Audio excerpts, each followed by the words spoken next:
오늘의 아침 묵상 주제는 하나님께로부터 온 의인인지 아니면 스스로 말하는 불의한 자인지 어떻게 알 수 있는가입니다. 성경 말씀은 요한복음 7장 17절부터 18절입니다. 사람이 하나님의 뜻을 행하려 하면 이 교훈이 하나님께로부터 왔는지 내가 스스로 말함인지 알리라. 스스로 말하는 자는 자기 영광만 구하되 보내신 이의 영광을 구하는 자는 참되니 그 속에 불의가 없느니라. 아멘. 어제 아침 묵상에서는 우리가 그리스도인으로서 내 인생에 대한 하나님의 뜻을 어떻게 찾을 수 있는지에 대해 세 가지를 고려해야 한다고 하였습니다. 첫 번째는 우리의 마음을 사로잡으며 기쁨으로 사명을 감당할 수 있는 일이 무엇인지를 분별해야 하고, 두 번째는 우리의 사명이 다른 사람들의 구체적인 필요를 채우며 지지를 받는지 확인해야 하고, 세 번째는 우리의 사명이 궁극적으로 하나님이 우리에게 주신 것이며 하나님이 인도하시는 길이어야 한다고 했습니다. 이 세 가지 조건이 모두 충족될 때 그 사명이 바로 내 인생을 향하신 하나님의 뜻이라는 것을 확신하게 될 수 있다 했습니다. 그런데 현실적으로 우리가 그리스도인으로서 사명을 깨닫고 실제로 감당할 때의 모습을 보면 이 세 가지 조건을 모두 충족시키기보다는 주로 첫 번째 조건인 자신의 마음을 사로잡으며 기뻐하는 것을 가장 우선시하는 경향을 보이는 게 사실입니다. 교회 사역에서도 마찬가지입니다. 전임 사역자이든 평신도 사역자이든 구분 없이 많은 신앙인들이 예수 믿고 교회 봉사를 해야 한다는 당위성에 동의하고 이제 실제 맡겨진 사명을 선택하고 감당해 나갈 때 모든 판단의 기준을 자신의 만족에 두는 우를 범하게 됩니다. 여러 번 언급하였던 대로 바로 인류 첫 조상인 아담과 하와가 저지른 원죄가 우리의 성정 가운데 너무나 가득 차 있기 때문입니다. 자기중심의 세계관에서 벗어나는 것이 참 쉽지 않습니다. 인류는 과학 문명이 발달하기 전에는 여전히 지구를 우주의 중심으로 보는 천동설이 당연한 것으로 생각했습니다. 자신이 서 있는 땅이 중심이었던 것입니다. 그러다가 16세기에 들어서야 코페르니쿠스에 의해 태양을 중심에 두고 지구와 같은 행성들이 돌고 있다는 지동설이 나오기 시작했습니다. 설이라는 의미는 아직 진리로 확정되지 않았을 때 가설로 여겨진다는 뜻입니다. 그렇게 지동설은 다시 17세기에 들어서 갈릴레이에 의해서 다시 강력히 지지되었습니다. 당시 가톨릭 교회는 이것을 인정할 수 없었고 이로 인해 갈릴레이는 이단으로 간주되어 종교 재판에 회부될 정도였습니다. 어쩔 수 없이 갈릴레이는 살기 위해서 지동설을 처리할 수밖에 없었고 생명을 건진 대신 가택연금을 처분받게 됩니다. 하지만 현대 과학 문명은 이제 더 이상 지동설이라 부르지 않고 당연히 태양이 중심이고 지구와 같은 행성이 그 주위를 도는 것을 변함없는 과학적인 진리 중 하나로 인정하고 있습니다. 마찬가지입니다.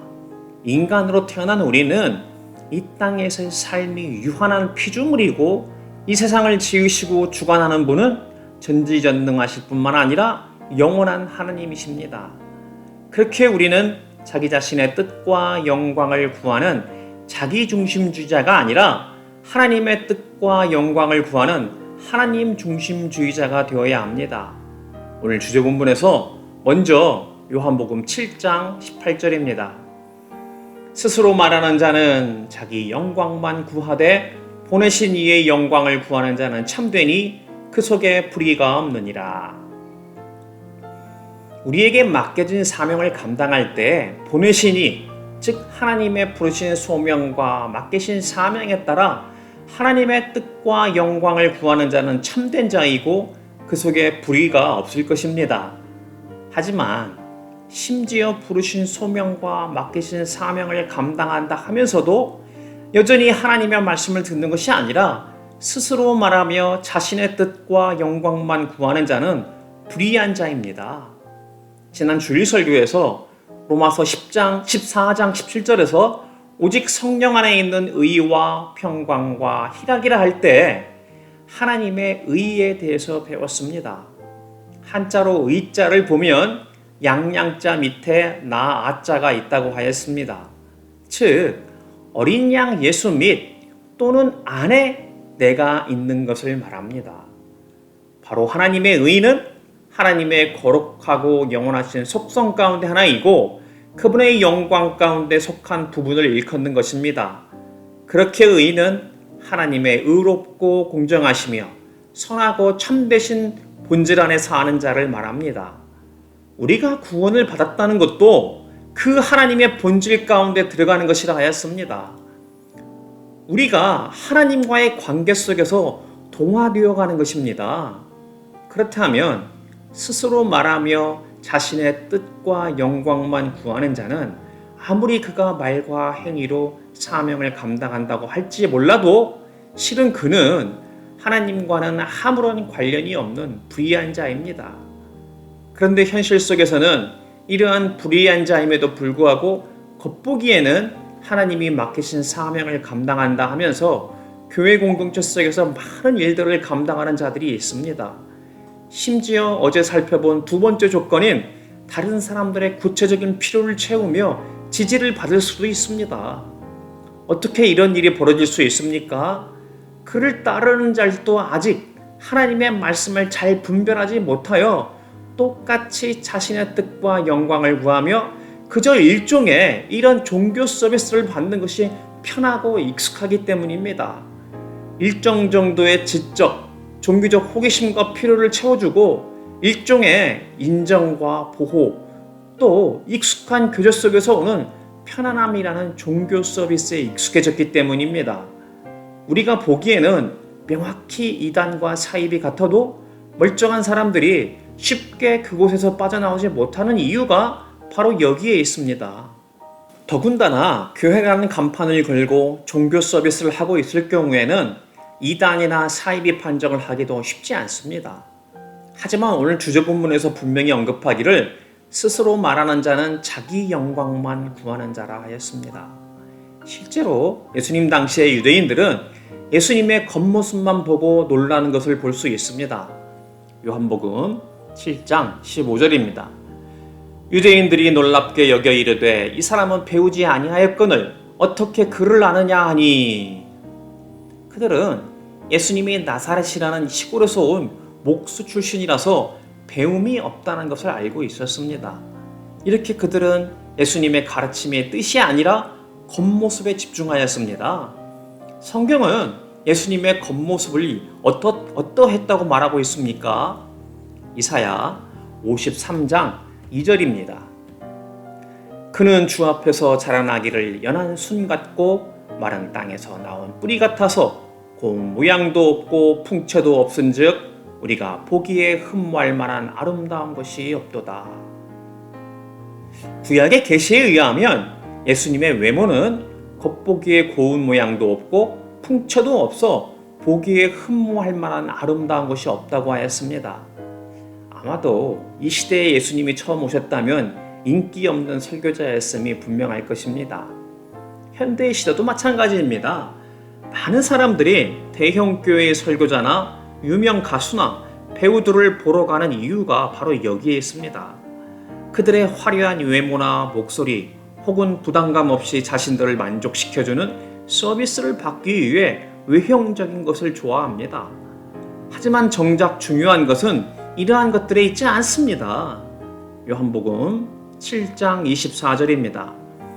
외모로 판단하지 말고 공의롭게 판단하라 하시니라. 우리가 어떻게 해야 눈에 보이는 현상을 좇지 않고 참된 진리를 분별하는 판단을 할 수 있습니까? 바로 오늘 주제본문인 요한복음 7장 17절입니다. 사람이 하나님의 뜻을 행하려 하면 이 교훈이 하나님께로부터 왔는지 내가 스스로 말함인지 알리라. 우리가 흔히 생각하기에 먼저 아는 것이 행하라는 의지의 전제 조건이라 여깁니다. 그런데 예수님은 말씀에서 자신의 말씀이 참된지 알기 전에 하나님의 뜻을 행하려는 의지가 있어야 한다고 하십니다. 어떻게 그럴 수 있습니까?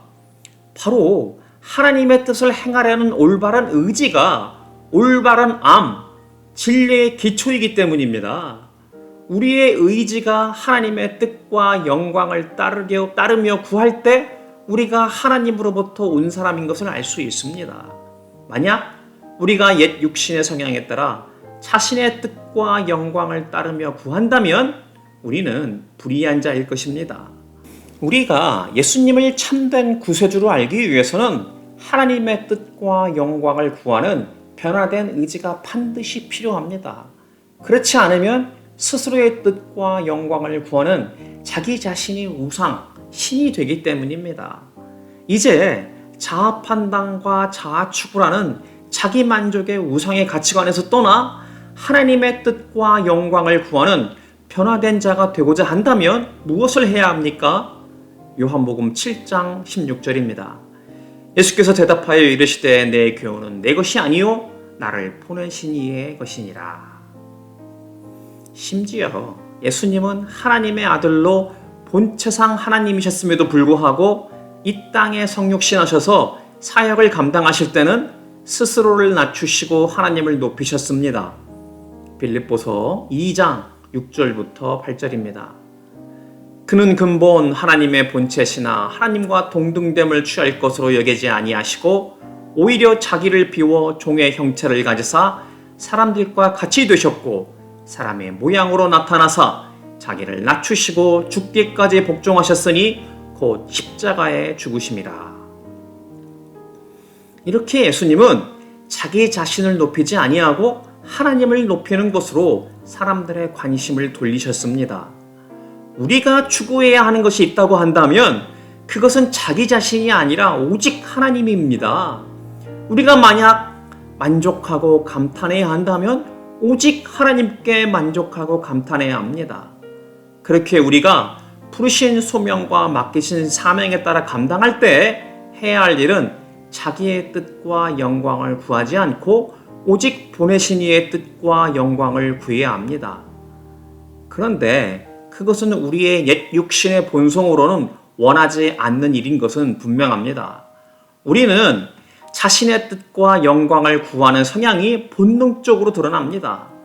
자아 판단과 자아 추구를 통해 자기 만족을 추구하고자 합니다. 그리고 눈에 보이는 율법의 행위를 지키는 종교 행위로 다른 사람에게 인정받기를 원합니다. 하지만 이렇게 행하고 산다면 우리는 영원히 하나님을 알 수 없는 불의한 자가 될 것입니다. 우리가 하나님을 알 수 있는 유일한 방법은 우리의 의지가 하나님의 뜻과 영광에 일치되도록 변화되는 것 외에는 다른 방법이 없습니다. 이것이 인간이 존재하는 이유이기 때문입니다. 그러기 위해서는 날마다 하나님의 말씀을 배우고 묵상함을 통해 성령님의 중보하심을 간구해야 합니다. 하나님의 거룩하심을 담고자 해야 합니다. 세상의 맛을 좋아하는 미각으로부터 하나님을 사랑하는 영적인 미각을 키워야 합니다. 더 깊이 하나님을 알고자 애써야 합니다. 하나님은 그런 자를 사랑하며 도우실 것입니다. 요한복음 6장 37절입니다. 아버지께서 내게 주시는 자는 다 내게로 올 것이요 내게 오는 자는 내가 결코 내쫓지 아니하리라. 바라기는 오늘도 주신 말씀 가운데 하나님의 뜻과 영광을 구하며 하나님을 사랑하고 더 깊이 그를 아는 참된 복을 받는 지체들이 되기를 축복합니다. 기도하겠습니다. 하나님 아버지, 저희가 어리석어 예수 믿는다 하면서도 여전히 자신의 뜻과 영광을 구하는 죄 가운데 있음을 회개합니다. 저희를 긍휼히 여겨 주시옵소서. 그리고 이제 오직 하나님의 말씀을 날마다 배우고 묵상하며 성령님의 도우심을 간구하오니 오직 하나님의 뜻과 영광을 구하는 자가 되게 하여 주시옵소서. 하나님의 거룩하심을 담게 하여 주시옵소서. 세상의 맛이 아니라 하나님을 사랑하는 영적인 맛을 키우게 하여 주시옵소서. 깊이 하나님을 알아갈므로 오로지 하나님과 동행하는 하나님 나라의 백성이요 예수 그리스도의 제자가 되게 하여 주시옵소서. 예수님 이름으로 간절히 기도드립니다. 아멘. 오늘도 주신 말씀으로 묵상하며 기도함으로 하루를 시작하고 세상 가운데서 승리하는 삶 살 수 있기를 축복합니다.